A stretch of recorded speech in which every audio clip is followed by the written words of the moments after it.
Ever found yourself wondering what it truly takes to lead spiritually and, how that really deep calling connects to your own journey, your own growth? Yeah.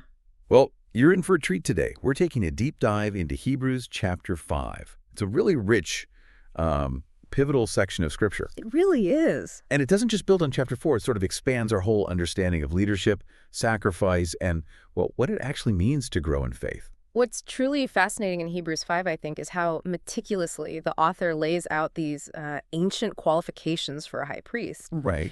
And then almost breathtakingly reveals how Jesus not only fulfills every single one, but completely transcends them. He establishes this completely new eternal priesthood. Wow. But, this chapter isn't just like a history lesson or theology lecture. It then pivots and challenges us directly, you listening, us here to move beyond just the basics, the foundational understanding, into these deeper truths that, well, they require active engagement. Exactly. So our mission today is to unpack this profound comparison. The earthly high priests versus Jesus Christ, the ultimate, the superior high priest. And then we'll explore what this ancient text kind of demands of us, in our own pursuit of spiritual maturity. Yeah, it's quite direct. So get ready for some insights that might just reframe how you think about spiritual leadership, ultimate sacrifice, and maybe the commitment required for your own faith journey. Okay, so let's start right at the beginning of the chapter. The text opens by laying out these essential conditions for a human high priest. Right. For those appointed to stand before God for humanity, what were these fundamental qualifications? Well, the first and maybe the most crucial point, it's right there in Hebrews 5.1, is that a high priest had to be chosen from among men. Okay, human. Exactly. Not an angel, not a spirit, none of that. It emphasizes this critical truth. To effectively represent humanity, the priest had to share fully in the human experience. Okay. Got to be one of us, basically. That makes incredible sense. Yeah. They needed to get the human condition from the inside out. Precisely. And the text goes on. It says, this human high priest was appointed to act on behalf of men in relation to God, specifically to offer gifts and sacrifices for sins. Why were sacrifices such a central, non-negotiable part of their job? Yeah, that takes us right to the heart of the Old Testament system, really. God established sacrifices as the primary way to deal with the reality of sin. Okay. You see, the consequence of sin is, well, spiritual death, separation from God. Right. And under that old covenant, the shedding of blood was essential for atonement. It temporarily covered human sin. Temporarily. Yes. And it wasn't just arbitrary. It represented this profound principle of divine justice. When we hear things like an eye for an eye, it's not really about simple revenge. It's about proportional justice, making sure the punishment fits the crime, preventing, runaway retaliation. Yeah. It highlights that human life, made in God's image, is incredibly precious, and blood symbolized life itself. So these sacrifices weren't just abstract concepts, they were concrete actions. For thankfulness, yes, but also for covering specific sins. And these high priests, they weren't just doing this for the people, were they? There was a personal angle, too. Oh, absolutely. Hebrews 5, verses 2 and 3 make it crystal clear. The high priest had to offer sacrifices for his own sins as well as for those of the people. Wow.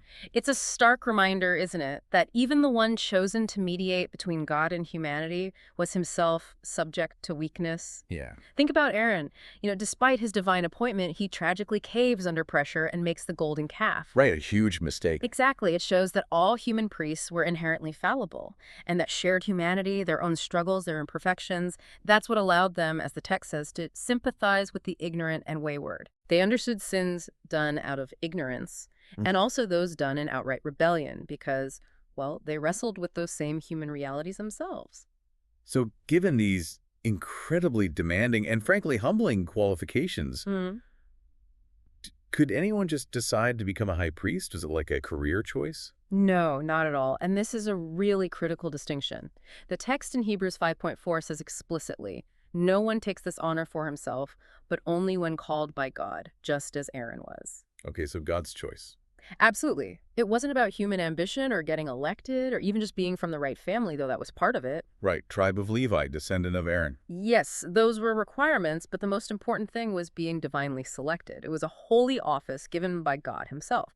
You see that in Numbers like chapters 16 and 17, where God specifically calls and confirms Aaron. Okay, now with that picture of the human high priest clear, The text takes this really dramatic turn, doesn't it? It does. It shifts focus entirely to Jesus. How does he fit into this picture? Well, the author immediately sets up this profound contrast.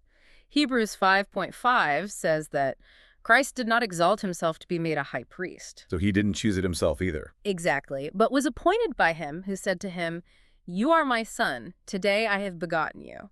And that's a direct quote from Psalm 2.7. A messianic psalm. Right, a psalm that clearly identifies Jesus not just as a priest, but as God's son. A king. I'm priest. Yes.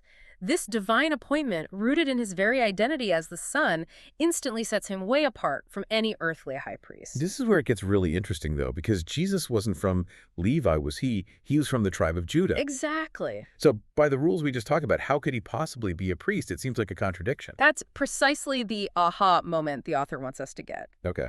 The answer comes in Hebrews 5:6. Jesus was appointed in the order of Melchizedek, quoting Psalm 110.4. Melchizedek. Okay, ring a bell, but who exactly was he again? Right. Melchizedek is this quite mysterious but profound figure. He pops up briefly in Genesis 14. Way back. Way back. Long before Abraham, long before the Levitical priesthood was even thought of.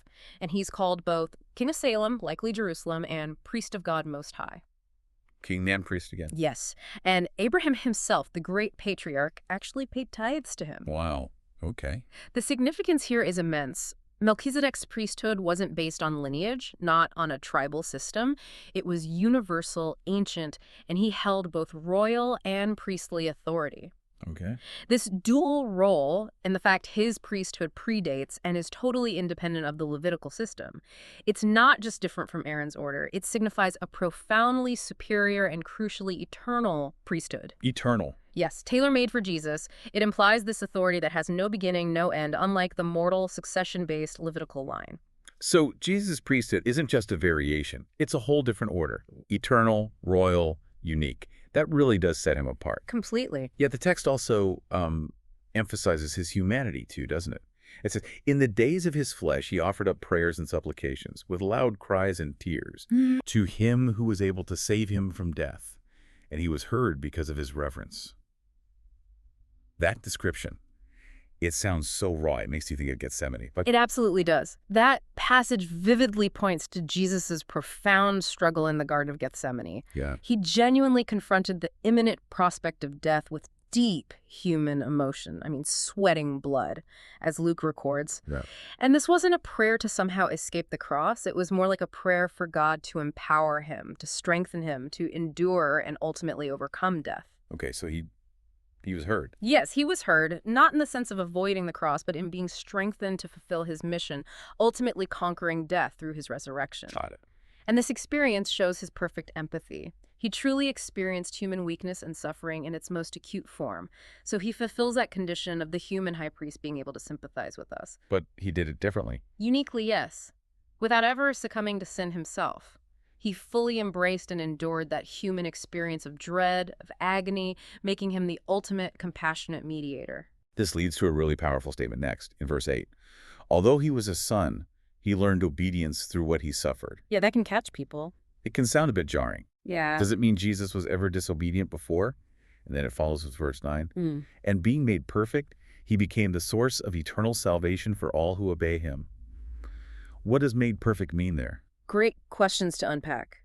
Learned obedience through suffering doesn't suggest Jesus was ever disobedient or somehow imperfect in his divine nature. Not at all. Okay. Instead, it means he fully experienced and demonstrated perfect, unwavering obedience by actually walking out the Father's will, even through the most immense suffering imaginable. So it was about the experience, the demonstration. Exactly. He didn't just know about obedience theoretically. He lived it and, you could say, perfected the demonstration of it in the crucible of human experience, facing death itself for the first time. Okay.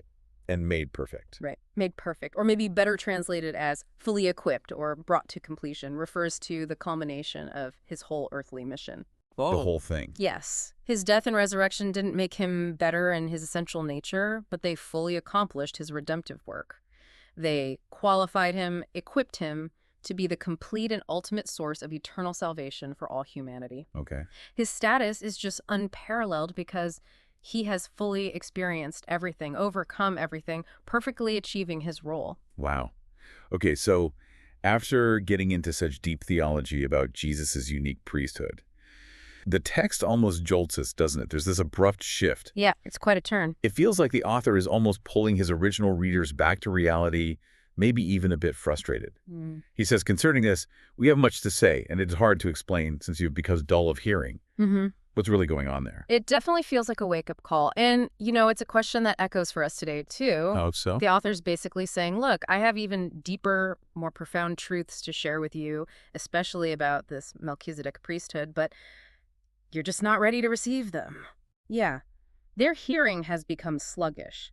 It indicates a spiritual apathy, maybe a lack of attentiveness, or even just a deliberate laziness in their spiritual walk. Like spiritual complacency. Kind of. Like their spiritual ears have gotten rusty, unable to take in the richer, more complex teachings. This gets really challenging then, because the author pushes even further in verse 12. For though by this time you ought to be teachers, you need someone to teach you again the basic principles of the oracles of God.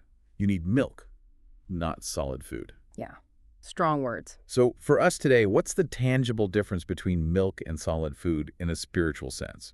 And why is it so critical to move beyond the milk? Well, in simple terms, milk represents the elementary stuff, the foundational truths of faith, the absolute basics, like the spiritual ABCs. Okay, the starting point. Exactly. Yeah. Good, essential starting points for a spiritual baby. But solid food. That refers to the deeper, more complex theological understanding, nuanced discernment, and crucially, the active application of those truths in challenging life situations. Application being key. Absolutely. The author isn't condemning milk itself, but he's lamenting that these believers, who should have grown into spiritual maturity by now, should be able to teach others, even are still stuck in infancy. Wow. They're comfortable just consuming the simple, easy teachings, and they're missing out on the muscle-building spiritual nutrition that allows for real growth and impact. That's a powerful image. It's a challenge for us, isn't it, to examine whether we're truly growing or just sort of perpetually revisiting the spiritual kindergarten? Yeah, it definitely makes you think. So if we want to move from this spiritual milk to solid food and avoid being, as verse 13 says, unskilled in the word of righteousness, Yeah. what's the practical path? How do we actually do it? Well, the key is right there in Hebrews 5.14. But solid food is for the mature, for those who have their powers of discernment trained by constant practice to distinguish good from evil. Trained by constant practice. Exactly. And that word trained is significant. It actually comes from the Greek word for gymnasium. Ah, like working out. Precisely. It implies rigorous, continuous exercise and practice, not just passive listening in a sermon or reading a book. So it's active. Very active. This training involves actively engaging with foundational truths, wrestling with their implications, applying them in daily life, even when it's hard or goes against the grain. Okay. It means cultivating the ability to evaluate complex situations, understand different perspectives, make wise, godly choices. It's about building spiritual muscles through consistent, intentional effort. Not just knowing, but doing. Right. Not just intellectual agreement, but active real-world application. For instance, it's not just knowing a biblical principle about honesty, Right. but actually applying it when you face a tricky ethical decision at work, or when you encounter conflicting viewpoints on some social issue, using that training to discern what truly lines up with God's truth. So what does this mean for you listening right now? It sounds like this isn't just about getting more knowledge stuffed in your head. Not at all. It's about active, sometimes uncomfortable, engagement, and real-life application. Building that spiritual stamina. The original text really challenges us maybe to move beyond just a private acknowledgement of our faults to maybe a more profound, vulnerable step in repentance, like the apostles did when they shared their past struggles openly. This active training, this constant practice, it's clearly presented as non-negotiable for real spiritual maturity. That's the takeaway. So today, we've taken this deep dive into Hebrews chapter 5. We've seen how Jesus fulfills and just profoundly surpasses the role of the earthly high priest. Yeah. He is our eternal king and priest, someone who understands our deepest weaknesses because he fully experienced human suffering himself. Yeah, without sin. Critically important. Absolutely, without sin. But this deep dive, it also serves as this really potent challenge for our own spiritual journey, doesn't it? It really does. It asks us, quite pointedly, are we content to just sip spiritual milk? Or are we actively training our discernment, consistently pushing ourselves towards that solid food through disciplined practice and courageous application of truth in our lives? Because the path to spiritual maturity isn't always easy, is it? Definitely not. It demands effort, Hmm. vulnerability, intentionality. Hmm. But the promise is a far richer understanding of God and a deeper, more resilient connection with Him. And, if we connect this to the bigger picture, this profound understanding of Jesus as our ultimate high priest, plus the call to our own maturity, it means we're not just equipped for personal growth. Right. We're equipped to powerfully impact the world around us with wisdom and compassion. So here's a final provocative thought for you to mull over this week. Okay. What specific exercise, what intentional practice are you willing to commit to move from simply receiving spiritual milk to actively training for spiritual solid food? How will you courageously apply what you've learned and discerned this week? Yeah, what's one step? Exactly. We invite you to consider that as you continue your own deep dive into these truly transformative truths.